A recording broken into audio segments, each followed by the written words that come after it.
दीर्घ 40 वर्ष धरी आम संघर्ष कर कटक गोटे ऑफिस उठाइवाई मसे मास धारणा आंदोलन होता जिते आपणकर ये चलीगला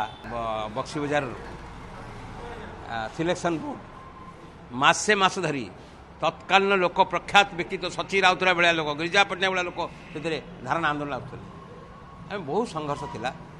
आज दिन में कटक भुवनेश्वर ट्विन सिटी पाखापाखि कनेक्टिविटी होगलानी मेट्रो आसूची कौन से ऑफिस उठार प्रासंगिकता नहीं। मु आज मेयर भाव में दृढ़ प्रतिवाद करुच्ची से जो मैंने चक्रांत किसी ऑफिसर कंफर्टेबिलिटी किसी ऑफिसर कंपिटेंट भुवनेश्वर कटक आसबेनि नहीं जावाई बड़ उद्यम अच्छे जो कि डीजी ऑफिस कैंप ऑफिस है किंतु कटक हूँ डीजी ऑफिस हेडक्वार्टर। आज दिन में एक्साइज ऑफिस उठार कौन से प्रासंगिकता नहीं। मु तो तीव्र प्रतिवाद करुँचा प्रश्न नहीं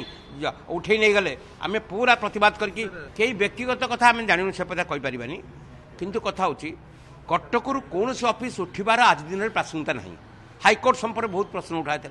नुआ बिल्डिंग तैयारी है यही समय भितर तेणु कटकू कौन से ऑफिस उठार प्रासंगिकता नहीं। कई सहमति प्रकार कटकू उठाई पूर्व सरकार कई समस्ते अंगीकार कमिटमेंट था मु तो गोटे भूमिका बड़ भूमिका थी आपंकर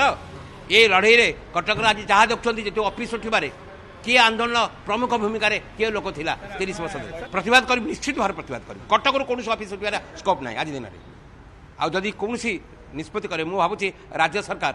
आमको सहयोग करेंगे आमर आशा अच्छी कारण आज दिन में कौन सी प्रासंगिकता नहीं कटक को ऑफिस उठाई एवं राज्य सरकार जो ऑफिसर ये काम संपृक्त